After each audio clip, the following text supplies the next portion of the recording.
Greetings, humans! We got a very important subject to talk about today, which we have titled, You Didn't Put Addiction in Your Head, but Something Did. Ooh, mysterious, right? Okay, I'm gonna give you a spoiler alert right off the bat on this one. But before we get to that, almost as importantly, actually nowhere near as importantly, I got a new plant right here. Check it out. Frank officially died, and he's been replaced by Betsy. So please tell me in your comments how you feel about Betsy. Frank, I tried. I really tried with him. Okay, but let's get down to business. Okay, well, how does this make sense? When we get addicted, as you know, if you know me, I am seriously addicted to alcohol. I don't like calling it alcoholism. I'm an alcoholic. How am I different than someone who gets addicted to food or gambling or drugs? Alcohol is a drug. I'm an addict. But I didn't decide to get addicted. It's something that kind of just happened. I never, as a kid, said, hey, I'm going to go ahead and put some addiction in my head. What the crap? I mean, it just gets put in there. So what puts it in there? What's the biological reason that something like this happens? So I haven't had a drink in 9 years now, but before that I did relapse 16 times, and I was totally dumbfounded because up to that point in my life, it was around the age of 35, I pretty much had control over everything. And then all of a sudden something flipped in my brain and I totally lost the ability to quit drinking. My addiction went from, maybe he's an alcoholic, to this guy is the number one dredge of society of all addicts. He's just like out of control. If I had a sip of vodka or a sip of alcohol, I would then move into drinking vodka 24/7. Well, I shouldn't say 24/7 because I was passed out a lot of those hours. But when I did wake up, I'd reach under my pillow and say, was the vodka still there? I did not want this. I wanted nothing more in the world than to quit drinking. But I had this addiction that I did not put there. Okay, so that brings us to what the hell did? And I want you to know that this came to me kind of in a flash.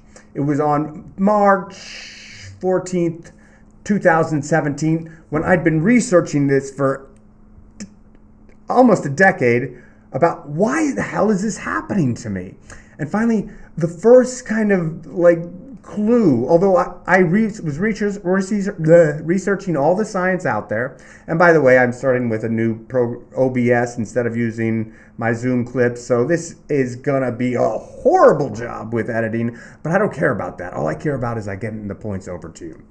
Okay, so on March 17th, I finally realized that all the nonsense in my subconscious was absolutely crazy. I didn't believe in anything. All these thoughts like, you're a piece of crap. You're no good. You can't handle your family. You can't handle this life. You're not good enough.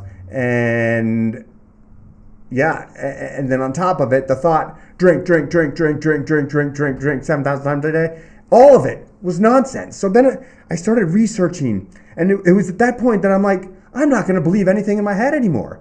But then I went into deep, intense research for many years to figure out why this is not only happening to me, but to so many of us. And I found out this whole thing that I could put in a 7-year university, but I'm like, hey, that's not going to help you very quickly now, is it? So I've narrowed it down, so I can quickly explain it as quickly as possible so that you, like me, can get it, because this is what I needed. If I had it a long time ago, I would have been able to quit so much earlier. So let me jump on over here to me and my monitor, and that puts me with this new OBS feature. Jump quickly over to this scene. I love it. Okay, but I can't move my head. What, can I? I'm going to move my head right here. It doesn't work. I don't know. Oh, there we go. My head's moved.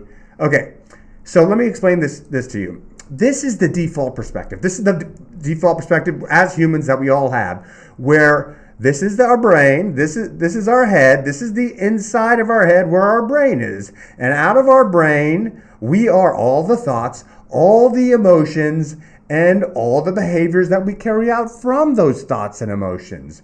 We are the whole package, no matter how toxic those thoughts and emotions are. With the IC perspective, I already told you that I stopped believing all the things that were happening in my subconscious. But then when I went into this research, I saw the research mainly from a whole bunch of different areas: neurology, psychology, and behavioral economics. And they were all saying the same thing. But I decided to package it in a way that us normies, us humans, can kind of understand it, and include this additional character, kind of like a co-pilot in our head. And if you're familiar with the book Untethered Soul, in that book he talks about this inner roommate that we have. But I didn't. That worked for me for a little while, but then I didn't know what the inner roommate was doing and why it was there. This instinctual core, and let me break it down for you. It's things that we know we have. It is made up of a culmination of all our survival instincts that use our subconscious brain. But the subconscious brain has been talked about for 200 years in psychology, and it's evolved in its definition. So many people have a different view of what that subconscious brain is. When I'm talking about subconscious brain, I'm talking more in lines with what behavioral economics refers to as the System 1 brain. This is the brain that's pretty much completely out of our conscious control, that is running the show 90% of the time. If you get up in the morning and decide not to make any decisions, you're still going to go do a whole bunch of things, and it's going to be run by the System 1 brain, and it just kind of be what it's been programmed to do. Well, the instinctual core is a culmination of all our instincts, and it uses that subconscious brain to try and get to achieve what it wants. Okay? So before, when I had all these thoughts about addiction, I thought it was me yelling at myself, right? It was me constantly saying, drink, drink, drink, drink, drink. You're a piece of crap. You're no good. You can't handle this. You've amounted to nothing. The world is scary. Everybody hates you. And when this thing is yelling at me, finally, it kept on getting louder and louder and louder. And its main goal was to go to the treat that I wanted, the survival treat. And that was to drink.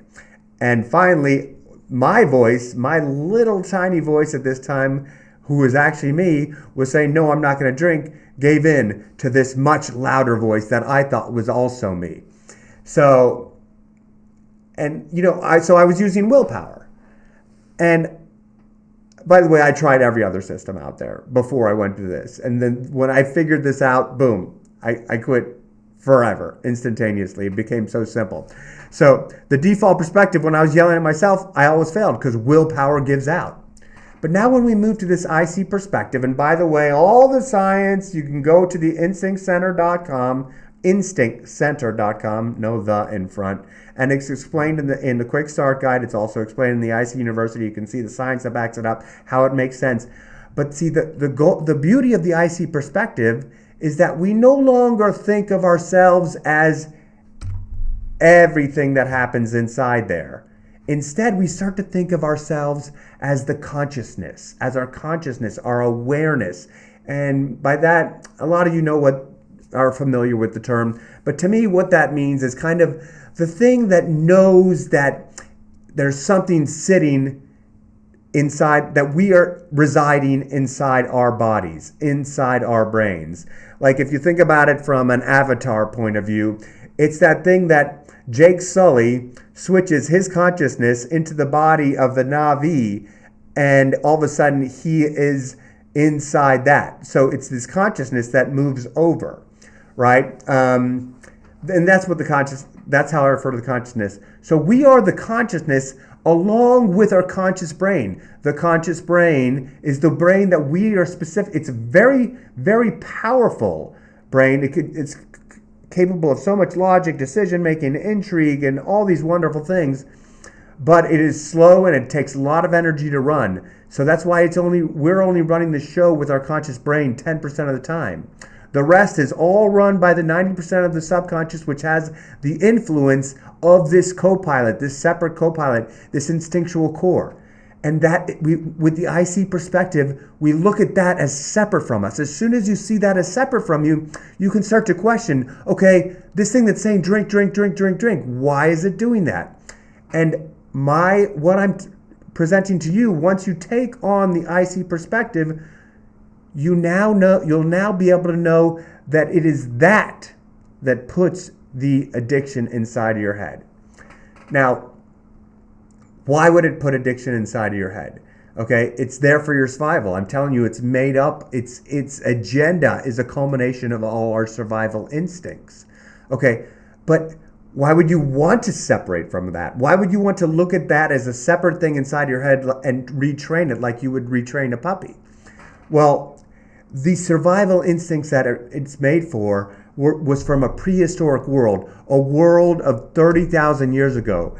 And it just does not understand this world today at all. It's made for a world where your entire community was your tribe, about 100 people. Now your tribe is about 8 billion people. Your entire world was about 100 square miles. Now your world, with the global information, not that you're going to be all over the globe, but with the global information that's coming in this digital-driven world, your area is Earth, is planet, is globe.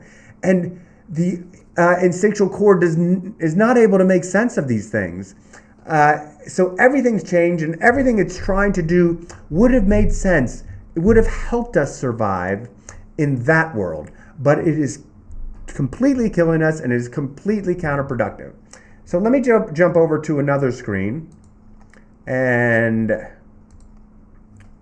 let me exit that baby and jump over to this screen and show you what I call the IC User's Guide. And this is a template. I've worked very hard on this. This is a template to show you all the things that the instinctual core is doing. Now, prior to taking on the IC perspective, you believed you were all your fears. You believed that you were all your angers. You believed those cravings, whatever, was it for alcohol, was it for hamburgers, was it for gambling, was it for sex, were your own. You believed that the demands saying that you're not good enough, you suck, people don't like you, were your own. You believed that all the judgments of yourself that telling you that you're not good, or the demands would be more like go get a drink, go do something, go gamble. Well, the judgments were you're not good enough, a reason why you had to escape. And so you believed all of that to be your own. But when you take on this perspective switch, the IC perspective, you can start to see it's the first clue that you get to see that this instinctual core is the actual one that's sending it to you, and it's sending it to you for a very good reason. Now, for me, the first thing that I broke down was on this pecking order layer. Let me show you what's going on here. Okay, we have all these inputs. This is the activation filter. And all inputs come in through here, right? This is your sight, sound, taste, hearing, smell, but also your internal inputs, your thoughts, your memories, your expectations of the future. They all come in through this activation filter. And because the instinctual core uses that system 1 brain, that subconscious brain, and I didn't mention this subconscious brain is so much faster. It's not nearly as intelligent. In fact, it's very dumb, but it's so much faster, and it can react almost instantaneously in comparison to the way you, with your conscious brain, with your very powerful but slow subconscious brain, react. So for me, it was an issue on the pecking order. It's just one of my many issues. There was this pecking order issue. Now, back in the good old days, the one you're all most familiar with is that this instinctual core helps us survive, like jump out of the way of the saber-toothed tiger. In this world, jump out of the way of the bus, right? And so it would say, okay, it wants to achieve one of three things. either escape the threat, destroy the threat. Say it wants to jump out of the way of the saber-toothed tiger, but you're skilled and you know how to defeat a saber-toothed tiger. It wants you to destroy the threat, or possibly a rival tribe where they're either going to kill you unless you kill it, or attain the treat, get that berry, get that buffalo. Those are the three things it needs to survive. But it does not only just work on the immediate level. It works on all these different layers. And if you remember from Psychology 101, these are similar to the deficiency layers of Maslow's hierarchy of needs. And I was researching what are all the things that the instinctual core are trying to do. And finally, after like about a year of trying to organize it, I just kind of glanced onto the hierarchy of needs of Maslow. I'm like, oh my gosh, these are exactly the same. If you don't know what Maslow's hierarchy of needs are, forget it, everything I'm saying about that. But these were real life threats. Now we think, okay, I want to fit in. I want to belong in the pecking order. But the instinctual core doesn't give a shit about fitting in or belonging. It gives a shit about your survival. And in order to do that, it needs to make sure you fit in the pecking order. It needs to know that you know your position in the pecking order and you stay in that position in the pecking order without making big jumps to the top, because Grok or Unga higher up in the pecking order will destroy you, could kill you if you decide to get out of your position in the pecking order. But it wants you to make gradual little moves to be a little cooler, do the right thing, do something respectful, come up in the pecking order. All right? It's doing the same thing in this world today, but the pecking order is all over the place. You got a pecking order: your gym, your job, your home, everywhere you walk in. There's this new pecking order. Are you smart enough, cool enough, rich enough, funny enough? All these things. And it's just like the instinctual core needs to place you in the position in the pecking order, and it needs to figure that out. And then it needs to, and when it knows you're in a position when you're low in the pecking order, and by the way, it always put me at the bottom of the pecking order. It said, either avoid the situation or stay small. Okay? But then maybe say something funny, say something cool to move up a little bit in the pecking order, right? So I was always stuck in this position. And I remember from the age of 5 until about 15, where I kind of had this deep discomfort, okay? And I know we're talking about addiction, but I'm setting this up because my entire life, the instinctual core told me, and I don't know how I got there, at what point, if it was just always there or something happened early in childhood when the instinctual core was running the whole show because my subconscious hadn't showed up on the scene yet, or just that I wasn't used to anything but my home, because I basically, my parents were homebodies and we stayed in the home and we didn't play with others, so I was just dropped off at kindergarten and played, and the instinctual core said, this is a new tribe and you're at the bottom of this pecking order. So everything was always uncomfortable to me, and it took me a very long time to get comfortable to new situations. And that's because the instinctual core said, you're at the bottom of this pecking order, don't do anything to get yourself out of line. And so, but try and do little things to move up just a little bit. So I was stuck in this area of total discomfort forever, as long as I can remember. My childhood was just uncomfortable until at the age of 15, some older kids said, here, take a shot of this. And I took a shot of that, boom, I immediately jumped to the top of the pecking order. I did not have to run away. I attained the treat of jumping to the top of the pecking order. I destroyed everyone else below me in the pecking order, and pleasure came. And I'm doing the happy face while I can knock off all these. So look, what we think of, what I was thinking of as alcohol as bringing me happiness, was alcohol was actually rewiring. It short circuits the instinctual core system to think we suddenly jump to the top of the pecking order. It's telling us a lie, but it believes that we just did it because it's sending us the pleasure. So I think that I'm all of a sudden at the top of the pecking order. Obviously a lie, but I felt comfortable because I was at the top of the pecking order. I no longer had to care what other people thought. And it was magical. Alcohol was not the problem, it was the solution. And to the instinctual core picked that up and started saying, okay, anytime we get in a comfortable situation, I know how to win this battle. Get alcohol. And it kind of worked a little bit from the ages of 15 to about 30 until it started to affect me real bad because the amount of alcohol grew and grew and grew and grew. And so what alcohol does, it gives us a win on the pecking order first, but the instinctual core continues to say, okay, this alcohol is very important. And eventually it moves it down to the physiological. Because for me, around that age of 35, when something clicked, alcohol had dropped from winning my position in the pecking order down to more important than food, eventually more important than water, and eventually just as important as breathing. That's how quickly, like when I woke up, I'm automatically breathing, so that's not really a priority. But first thing was, do I have it? Right?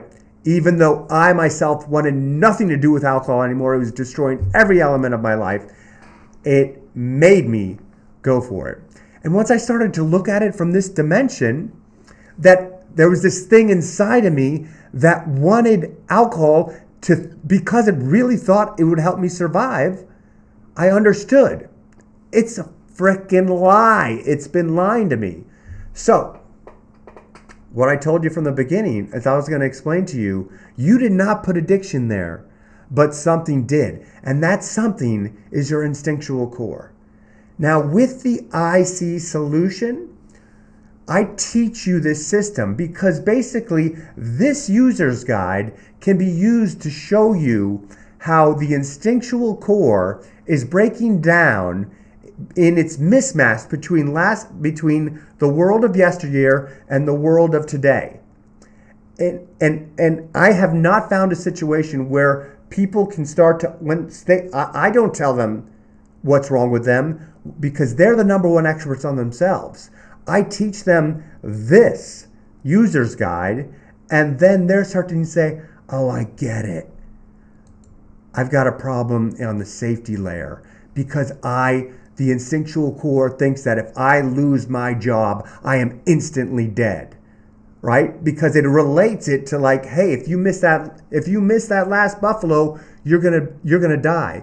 But that totally holds you back. If you're constantly thinking on the job that if you lose it, you're going to die, you cannot perform because you've got this fear running through you. And when fear is running through you, you can't think at your highest level. You can't think up in these layers where you can perform at your highest level.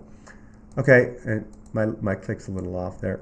Anyways, we'll get into all that stuff later. The point of this video is just to show you that addiction is not put there by you. And it's not put there by outside elements, not even put there by the alcohol. I mean, there's a lot of things you put in you that you don't get addicted to, but alcohol just happens to be one of those things that shortcut the system. There's a whole bunch of the things in this world that shortcut the system to cover up lies, because this pecking order thing to begin with was a lie. I did not need to move up in the pecking order in every single one of the millions of different pecking orders that I go into to save my life. But 30,000 years ago, if I didn't know my position in the pecking order and try to move up in it, one, if I got out of it, I could be killed by someone above me in the pecking order that says, who the hell do you think you are? Spear, stab. Or if I didn't try to move up it and become more effective in the tribe, I could be ejected from the tribe, I could get to the bottom of the tribe and last one to get food, or just be kicked out of the tribe altogether. And back then, alone, dead. Today, alone is totally cool. But I'm not saying this, you don't need friends, but doing it the way the instinctual core does it is so much more useless than starting to use these up here, but which I'll get into these upper layers, these layers of human happiness in a lot of other videos. But I think I proved my point. didn't prove my point. This is not fact. This is just a different way for us to look at ourselves. And once you start to look at yourselves in this dimension where you are separate from the instinctual core, and there's this entire subconscious that could be filled up with lies that were put there by the instinctual core, you might be able to make any change you want. And I started with the change of quitting alcohol, but I've made every other change in my life that I've wanted to using this system. So, if this helped you at all, like the video, subscribe to this channel. We got lots of this stuff, but if you want to start making long-term change, I recommend you come on over to the Instinct Center, because we have a system, and it's not going to be replacing your doctors and your therapists, but it's self-help work you can do on yourself in a group environment where we're all investigating ourselves. You can learn a lot from the videos that we have there, and you can join us up in IC investigation meetups, because IC investigation, instinctual core investigation meetups are where we're all working on ourselves with the common goal of investigating the instinctual core and what's doing inside ourselves, what it's doing inside of us. So that's it. I hope you like this new format where I'm using this OBS, where I'm changing views. First time, sorry for the low production quality, but hopefully you think it's high quality material. So low production quality, but something that can really help you. Okay, that's all I got. Love you. Peace out. Peace in the Middle East. We'll see you next time. Can't wait. Adios. I got to look over here to stop, but now I'm looking back. Goodbye.